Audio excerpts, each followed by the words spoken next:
All right, a couple of things. One is that the band pick of the week this week is Mount Joy. Anybody? They're an indie rock band. Started, I think they're all from Philadelphia, but they're now living in LA. They were just in South by Southwest.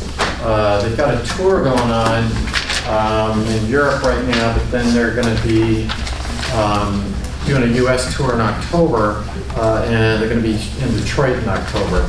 So you might just get on their website and take a listen to them, and then see how it goes. Second is Praxis is going to be having Dr. Jim Otteson on Wednesday. So it's going to be Wednesday at 7 p.m. in Dow B. And he's going to be speaking on Adam Smith and social justice. So anyway, he's an expert on Adam Smith. And Adam Smith, of course, was a moral philosopher that he was more known as a moral philosopher at the beginning of his career. He wrote A Theory of Moral Sentiments, was actually more well-read than Wealth of Nations. But anyway, you can take a listen to Dr. Otteson, so keep an eye out for that. It's going to be Wednesday at 7. And then today's the Boston Marathon, and my wife wanted me to wear my 1977 Boston Marathon shirt, other than I'm going to the McConnell luncheon, and so I couldn't quite figure out how I would do both, so I just brought the shirt. So anyway, in honor of the Boston Marathon today, 1977 was just, what was that, 10 years ago? That was a while back. All right. So last time we were talking a little bit about the Industrial Revolution, and the fact that you increased productivity at the time, and you increased, and you had this change in the technology of making factories, and you also had a revolution in the use of steam and water power, and the use of iron and steel, and they all went together. And so, again, if we look at the Industrial Revolution, what did you do? You reduced the marginal cost producing, so you shifted the supply curve out to the right, and so you had prices falling, and you had greater output. So now we have closets, right? You didn't need closets prior to the Industrial Revolution because the marginal cost of making textiles was so high. And so that was an important point. And then the thing to think about is, just as what we talked about in 1450 to 1750, you had these institutions that developed in that period that allowed for market capitalism to work, and that if you were the head of Libya or someplace and you wanted to move towards market capitalism, you'd have to have these institutions there. You wouldn't have to invent them, but you'd have to make them accessible. Similarly, if you can't just sort of put down a factory system, that you had what we might call other revolutions that occurred, parallel revolutions, and one was in raw materials. That is, if we looked at Geppetto, when he's making clocks and doing it as an artisan, then what's going on is he's, goes to the backyard and gets the wood, right? But when Geppetto's making 10,000 clocks a day or 10,000 clocks a month, he's got to have a way to get all the wood for all these things. So what has to happen? Again, we invent things when we need to have them happen, and so there's a need now for a raw materials industry, and so Geppetto's Clockworks is going to find that somebody's going to develop the wood supply to supply Geppetto's Clockworks. Again, you don't have to invent it yourself, but if you're China and you need raw materials, where is that going to happen? China imports started to do some on its own, but it imported a lot of coal from Australia. So it needed that raw material in order to make the electricity. So you don't have to generate your own raw materials industry, but you have to have access to that if you're going to move into the modern industrial revolution. A second thing to think about is you need a transportation network. That is, Geppetto, when he's got his own, little artisan there, and he's just selling stuff out of Geppetto's clockworks, he doesn't need to be moving all sorts of materials in and getting rid of the clocks.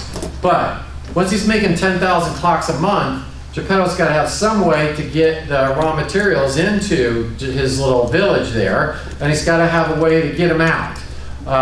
And of course, so this period, what do we have, 1750 to 1880, what do we have? We have this growth in the transportation network. China today is spending lots and lots of money developing transportation networks where? There you go. In Africa, right? China's spending tons of money developing transportation networks in Africa.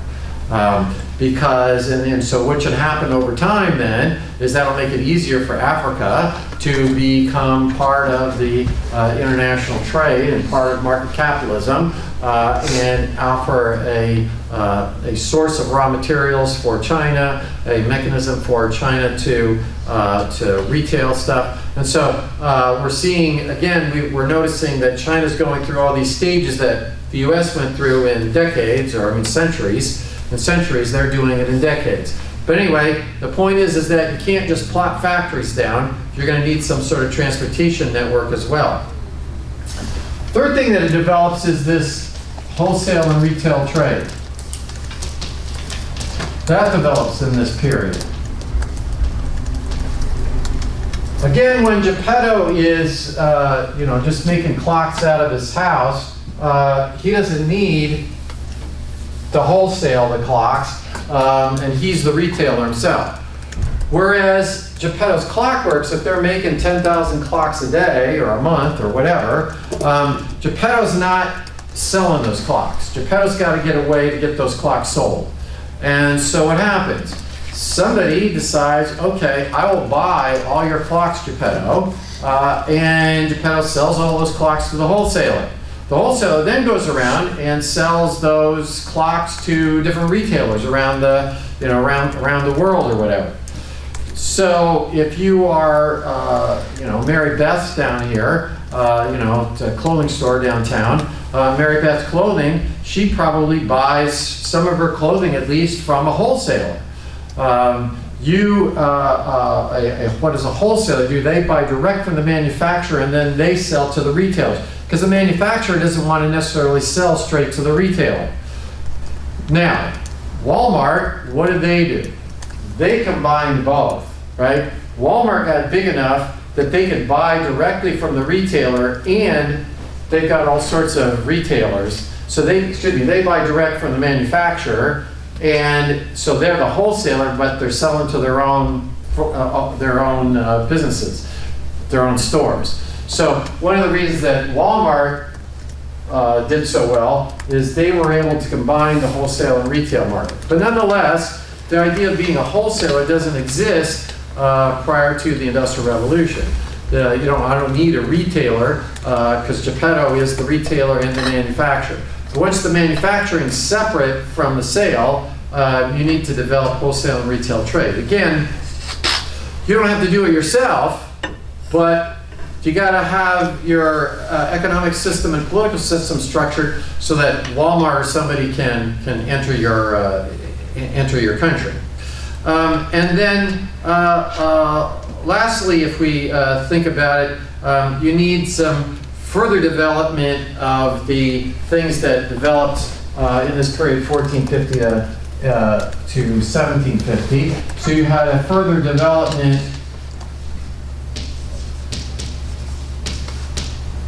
of credit and banking and insurance.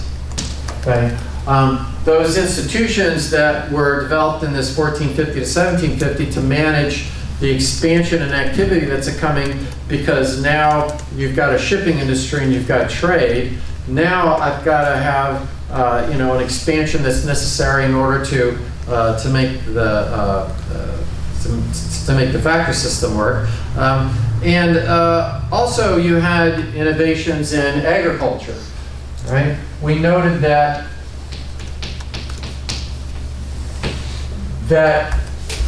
under the factory system, we had more urbanization than you did. Remember we said 1450 to 1750, you get urbanization, but you get more urbanization in this period 1750 to 1880, but in order for urbanization to happen, what do you need? If you're going to be working in the factories, I got to have somebody that's got agricultural productivity that can make it so that we can support you guys working in the factories, because you guys aren't working on creating or working on doing your own farming. Again, if you are looking at what happened in the West as they moved to market capitalism, and you want to make it to market capitalism, you decided that the only way to create wealth for your masses is to be market capitalist. You're going to need to have these things show up, right? You're going to need to have wholesale and retail trade, et cetera, but you don't have to develop it. You have to make sure that your political and economic system is such that those folks can enter. Now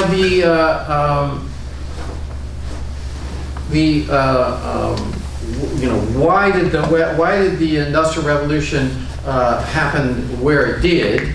Why didn't the Industrial Revolution happen in Egypt, right? The Industrial Revolution happens in the West, and it happens in the West because you have a system that allows for and encourages innovation,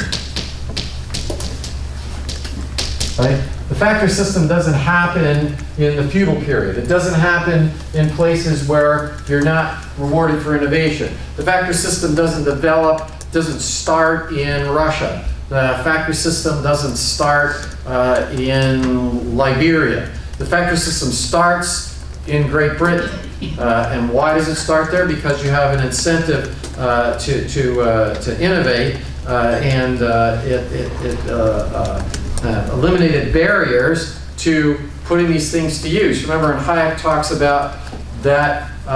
What happens in market capitalism? You get this reduction in the barriers to entry. I want to be able to have innovation, and I want to have a way to enter in the industry where people are doing well. And so you need an economic system to make that happen, which was going on in the West, which is why, the title of the book, right? How the West Grew Rich, right? Wasn't how Latin America grew rich, or how South America grew rich, or how Sub-Saharan Africa grew rich. It was how the West grew rich. And why did that happen? Because you had a political and economic system that allowed that to happen. It also changed social relations. It went from the craftsman apprentice to the employer-employee. If this were 1450, you would, Geppetto would be there, and Jiminy Cricket and Pinocchio would be living with Geppetto, or at least maybe living in an apartment that's outside of Geppetto's house or right next to it or whatever. Okay, and Geppetto was teaching them how to build clocks. Okay, that's not what happens in the factory system. Nobody's teaching you how to make clocks in the factory system.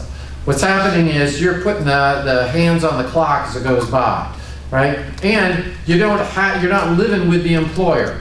The employer has lots of employees now, and you might have what they used to call factory towns, where the company might build a bunch of housing that their workers would be in, but they're renting the housing to them or selling them housing.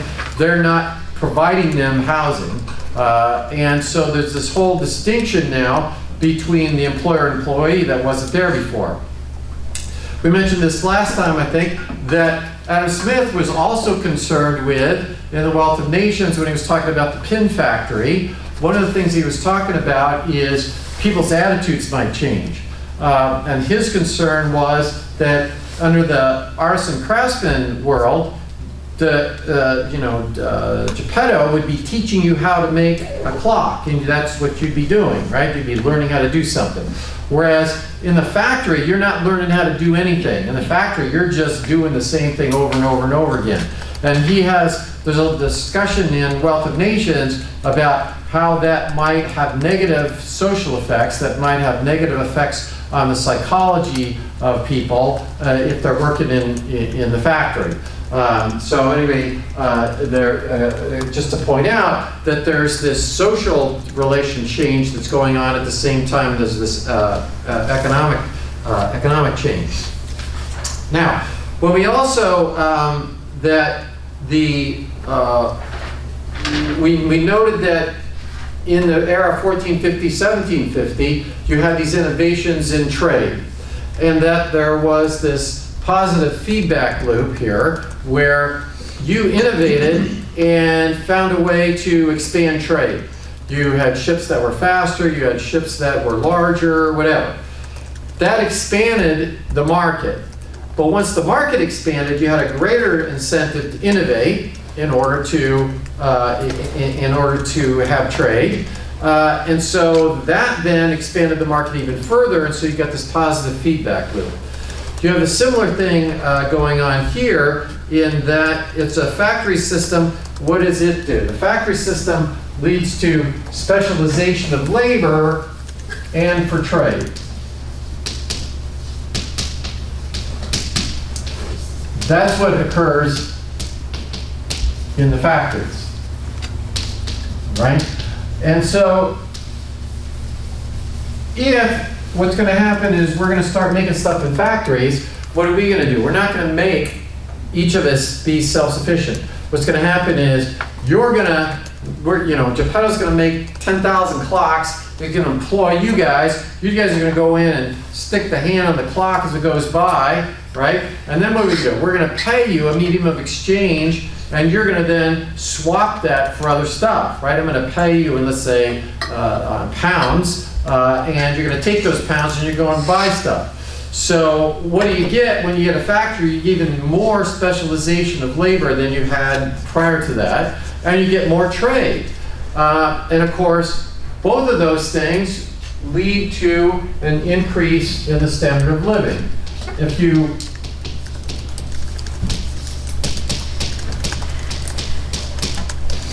right? We already showed, again, we noted that Adam Smith in the first paragraph of the first book, Wealth of Nations, an inquiry into the nature and cause of wealth of nations, what he says is specialization of labor is one of the primary drivers of why Great Britain is so wealthy compared to other places.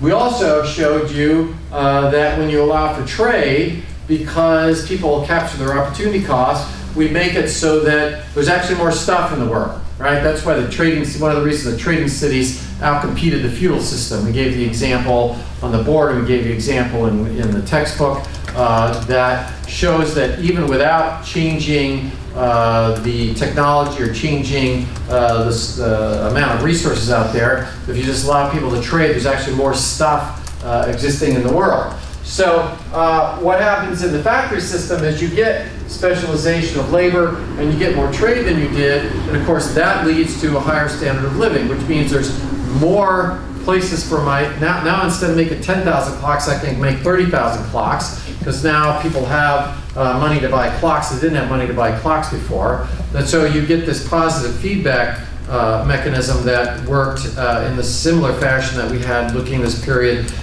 when there was a specialization in trade.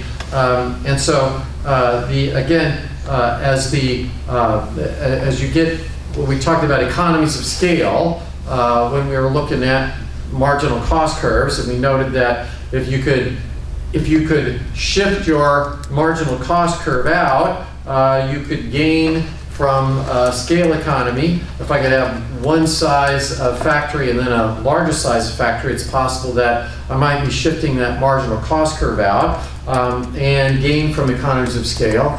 That's what's going on here, is that they're gaining from these economies of scale. Again, if we look at where did you get the revenue to expand during this period, up until the middle of the 19th century, if we looked at, so mid-1800s, retained earnings basically funded expansion.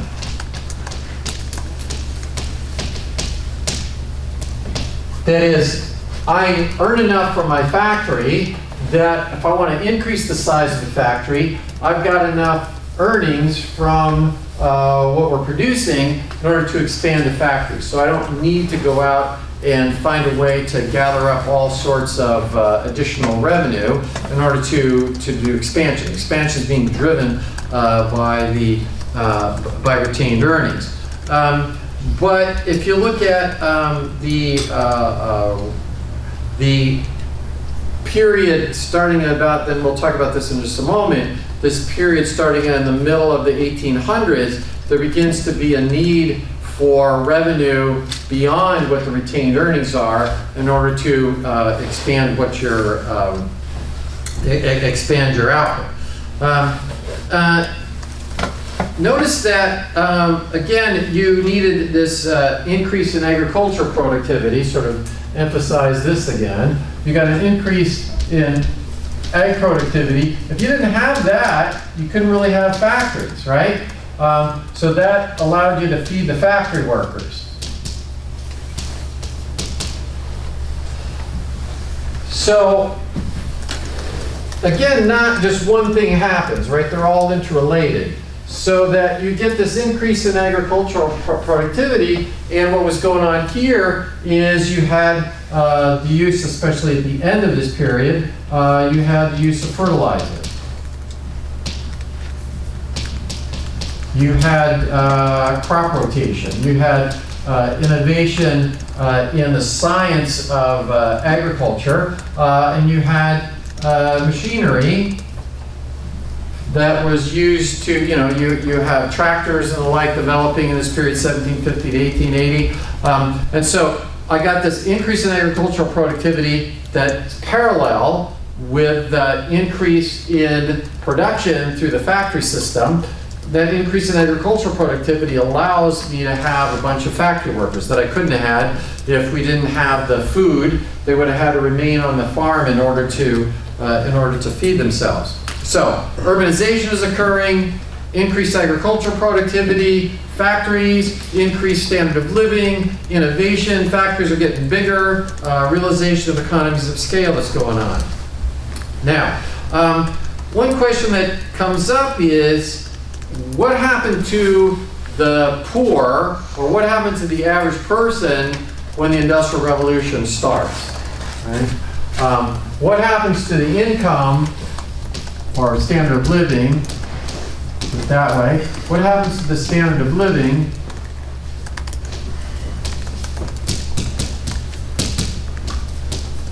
when we get the Industrial Revolution, when it begins? This is interesting to know. Just as we said that, why do you want to know when institutions developed in this period, 1450 to 1750? You need to know that because if you are the head of Democratic Republic of Congo and you're deciding, okay, I want to move to market capitalism so we don't all live like refugees, then what do I need to do? I need to have these institutions that develop. Market capitalism isn't going to work if you don't have banking and credit, right? If you don't have a system of property rights, if you don't have a legal system that gives predictable results, right? All those things that we talked about. Similarly, if you, if what you found out was, if I move to the Industrial Revolution here, and what's going to happen is a whole bunch of my constituents are going to be worse off, I'm going to be reluctant to do that, right?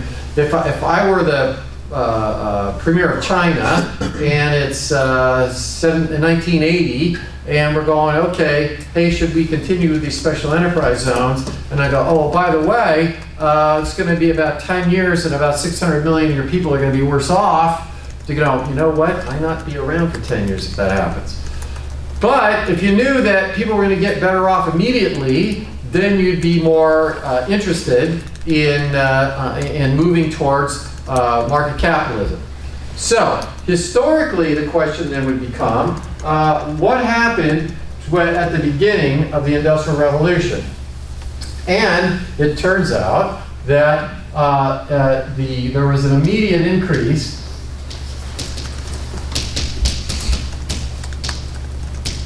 in the standard of living.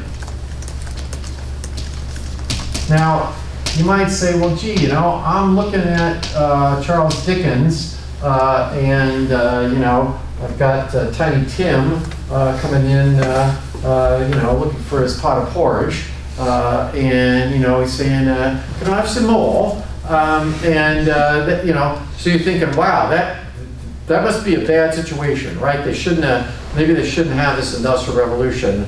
We know that eventually it worked out, right? Because we've already talked about the fact that you guys are all wealthier than the wealthiest person in the world 100 years ago, right? You're all wealthier than John D. Rockefeller. So we know eventually it works out, but what happens at the beginning? Well, one of the reasons that you might get the impression that it was bad for the poor right at the beginning is because if you look at the literature of the period, it focused on the artisan and the textiles, right?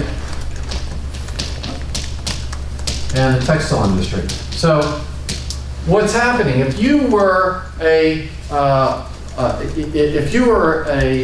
person that was a tailor, okay, and you made clothes, you're not going to be happy with the fact that there's this factory there making all sorts of clothes, right?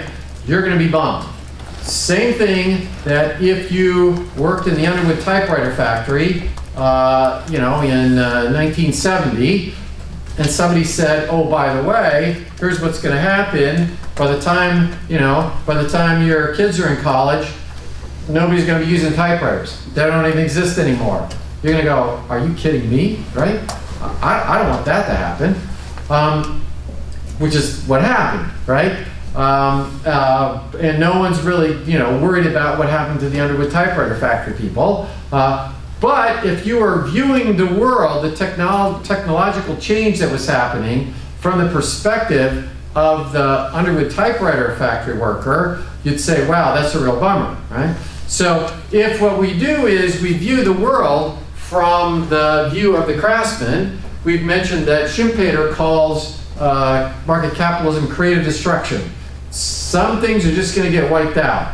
And the craftsmen got pretty well wiped out. So a view of the world from their perspective means that they immediately are worse off. Also, you need to think about opportunity cost.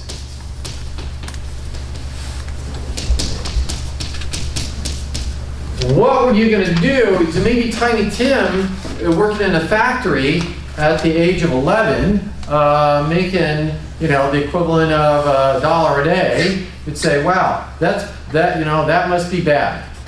But what was their opportunity cost? We already talked about the fact that there was all sorts of displaced agricultural workers out there, right? The enclosure movement was around in the 14th century, early 15th century, but it accelerated during this period where you get this increase in agricultural productivity and you get the increase in factories. So we noted that the factories were an outlet for the displaced agricultural worker. So the opportunity cost of the factory worker was really low.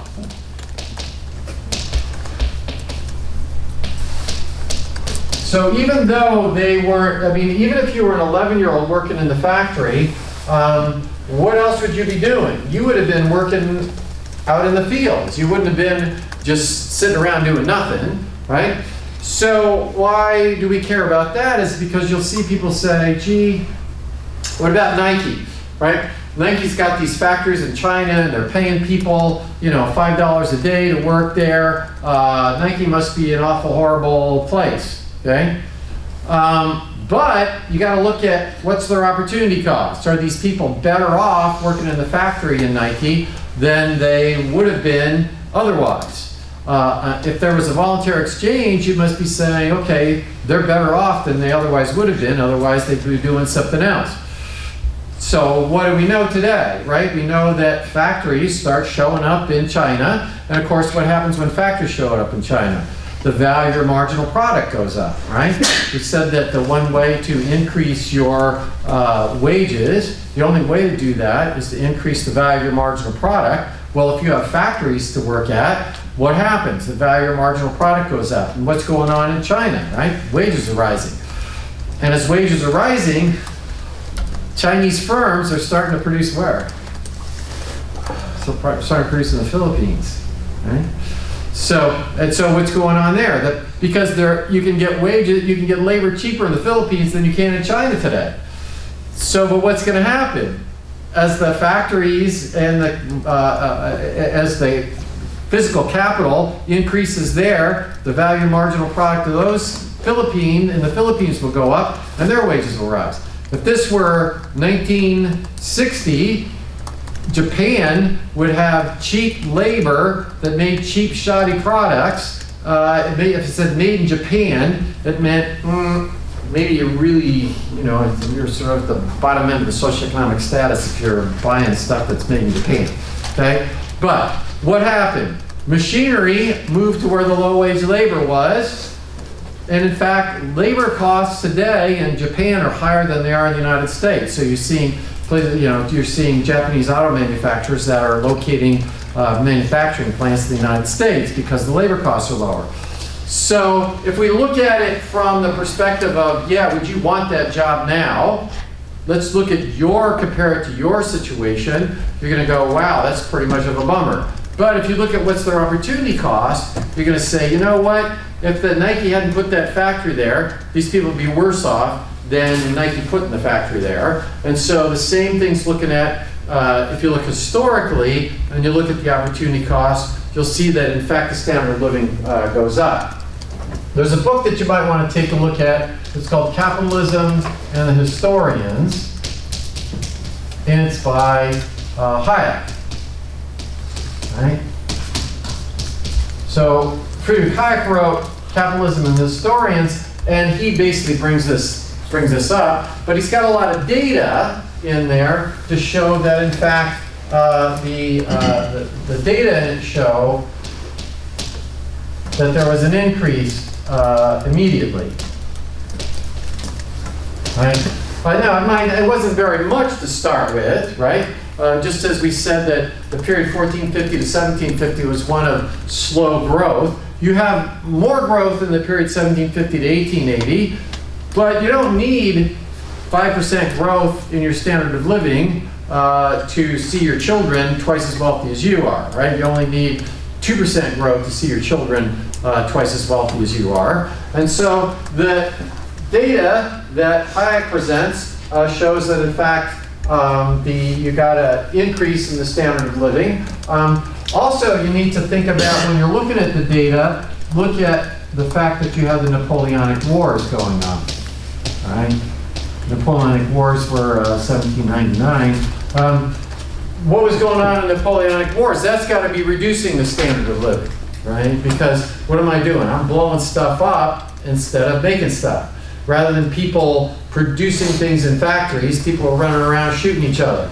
Okay? So the Napoleonic Wars had to be a drain on the increase in the standard of living that was going on due to the development of the factory system. So again, if you look at third world countries today, you wouldn't want to work there, right? But the opportunity cost, you wouldn't want to be doing the other thing that they're doing instead of working in the factory. And so historically, the Industrial Revolution was a place where it allowed for the displaced agriculture workers to have a place to work in and to survive. And so again, when you're looking at if you're looking at it from your head of Democratic Republic of Congo, what's going to happen if we move to the Industrial Revolution and then move on? What's going to happen? Am I going to get overthrown in the interim? Again, if you look at 1848, we have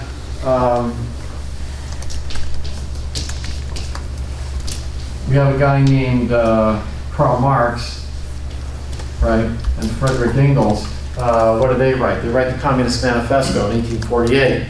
And they're looking at the earlier part of this, right? Factory, we said 1750 to 1880 is the period where by the time we get to the end of that period, it's mostly in the factory system. So they're looking at it 1848. What did they say? Here's a direct quote. He says, the bourgeoisie, during the rule of scarce 100 years, have created more massive and colossal forces than all preceding generations together. Right? So they're noticing, Marx and Engels are noticing, hey, and what happened in that first 100 years? In that first 100 years, hey, huge, colossal forces. The economies are growing way faster. Now they thought what would happen is, over the long term, that the owners of capital would earn more and then would labor, and that there'd be this inequality, and what would happen is eventually that the proletariat would overthrow their chains and would take over, okay? Notice that if you, again, when we were reading the law, Bastiat, 1850, about the same time, Bastiat says that what's going to happen is the increase there's going to be an increase in productivity of labor, and that what's going to happen is you're going to see a growth in economic activity for everybody.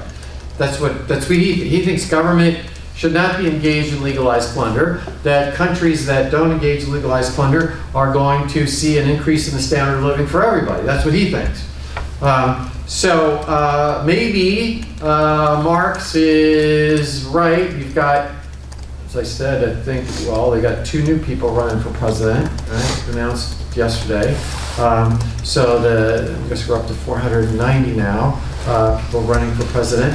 And a whole lot of them, or a significant number, are socialists, right? So maybe they think that Marx's points finally arrived. I don't know, it'll be interesting. But nonetheless, what Hayek's point is, and what the people in Brazil and Roseberg and how the West grew rich are pointing out, is that you had an increase in the standard of living from the very beginning in the Industrial Revolution. So that leads us to the next period, which is I put 1880 to 1913. In the book they say to 1914, but we got some reasons that we'll discuss on Friday about why I picked 1913. But nonetheless, this is the era of the rise of the corporation.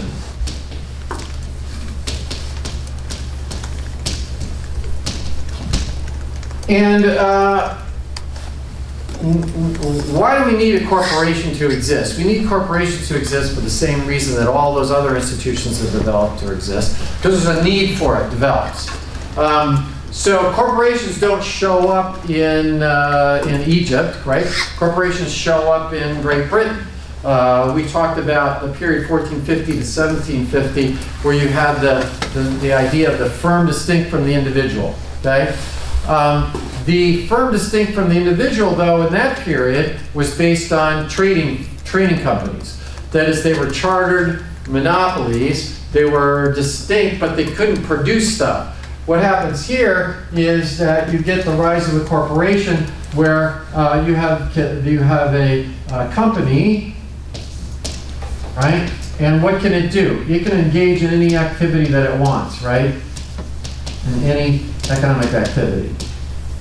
So if it wants to wholesale things, if it wants to produce things, if it wants to be a transportation company, it can do that. That develops because we said before in the earlier part of this period, 1750 to 1880, you had retained earnings were sufficient to expand. But what happens here is there now becomes a need for revenue to expand. The factories are basically the company in general. Whether you're a transportation company or a wholesale company or whatever. So I used to be able to expand pretty much a retained earnings. Notice that Wholesale and Rosenberg keep coming back to what happened in the West was a decentralization of the authority to make decisions. So let's say I want to expand my factory. Well, during the period 1450 to 1750, we got credit and banking show up, right? So now I don't have to just, not only can just rich people outfit ships, but you could go to some other people and get them to loan you the money in order to outfit the ship. So people who are not rich can go do that. But still, if I want to expand my factory and it's 1830, how do I get the revenue to do that? Well, I got to go and get somebody that wants to loan me a significant amount of money. Let's say Uber, and I need $70 million to expand. Well, what I could do is I could go around and I could go to County National Bank and say, hey, will you loan me $70 million? Or I could sell bonds to people and have them lend me the money for the $70 million. That's one way to do it. But what happens in the West is we develop this new thing called a corporation. And then 1834, of course, where does it develop? It develops in Great Britain, right? It develops in Great Britain because because the Industrial Revolution's going on, so there's a need for this thing. So what happens is we have a general incorporation. We have a general incorporation law. And so what do? We develop this idea of an entity which can do what? So they can enter into contracts, they can own property, they can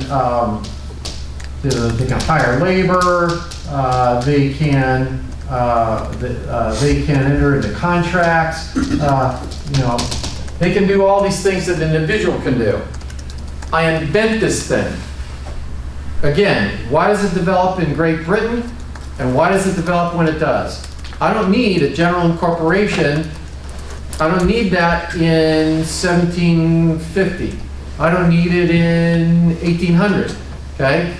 But once I start to get where these factories are there and transportation companies are there and they're trying to expand, at the beginning, they're sufficiently small that I can just take the retained earnings and I can, add another, I can add another machine or something. But now what I want to do is I want to triple the size of my factory. Where am I going to get the revenue to do that? Well, I could go to banks and borrow, but what if we invent this thing that is the corporation? And what is, well, just to give you historically, in the United States, Connecticut,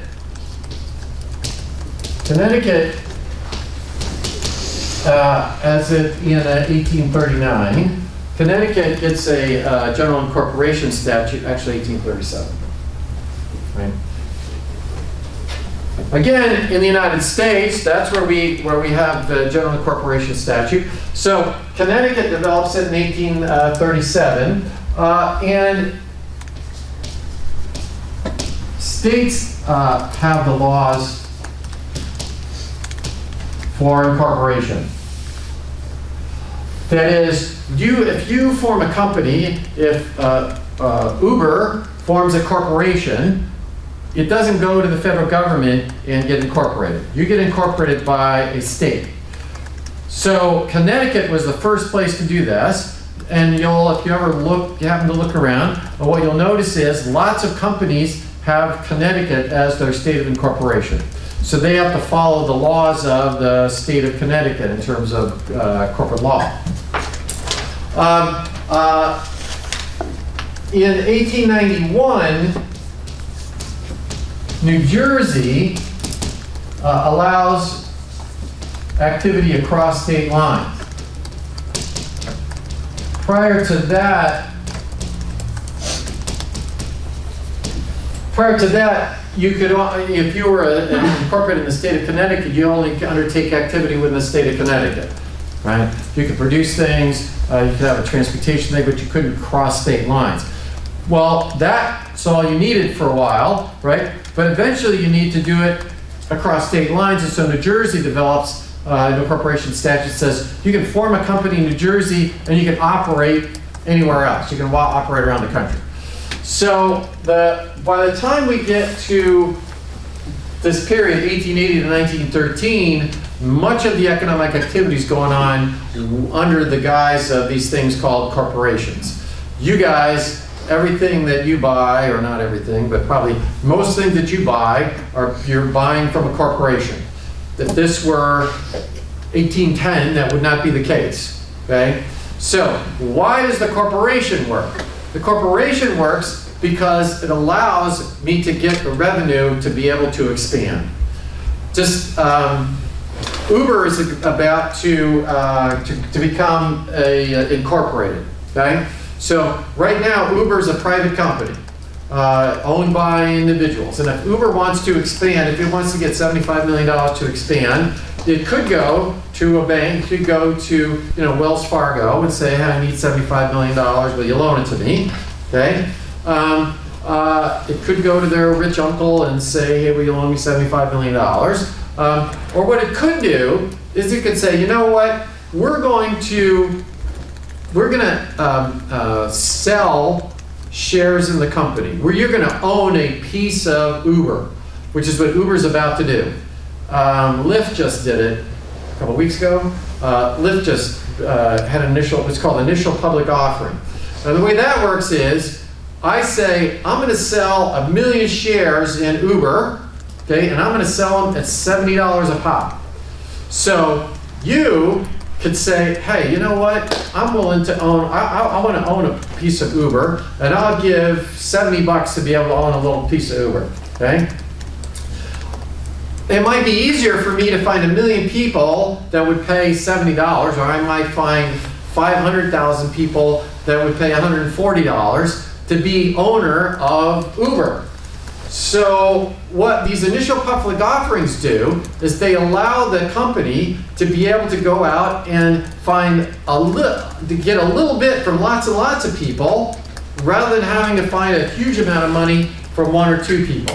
And remember, Brazil and Rosenberg keep coming back to this decentralization of the authority to make decisions. So it might be easier for me to find you guys would be willing to pay $70, which is for you, maybe not as much as the 75 million might be for me if I was to have to loan that out, right? So you guys would be much more willing to do that. Now, when you buy stock in Uber, that initial public offering money goes to Uber and they expand with it. That's what happened with Facebook. That's what happened with Lyft. If you were to buy a share of Facebook today, Facebook wouldn't get any revenue from that. They've already sold their initial public offering, so they've already sold the amount of stock that they've got out there. And so you are just buying the Facebook stock from somebody else. Somebody else has said, hey, do you want to be an owner of Facebook? I'm tired of being an owner of Facebook. Here's, I'll sell you my Facebook for $90, whatever Facebook's trading at. Now, of course, you do it through a broker, et cetera, but that's basically how it works. So now a company could go out and offer more shares of stock.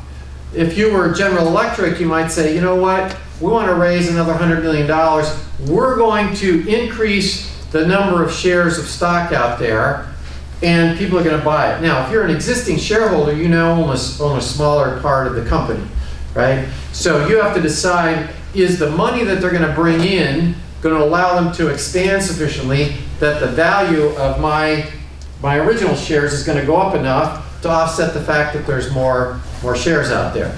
But nonetheless, the point is that why did we do when we invented the corporation? We invented a mechanism for us to get the revenue to expand.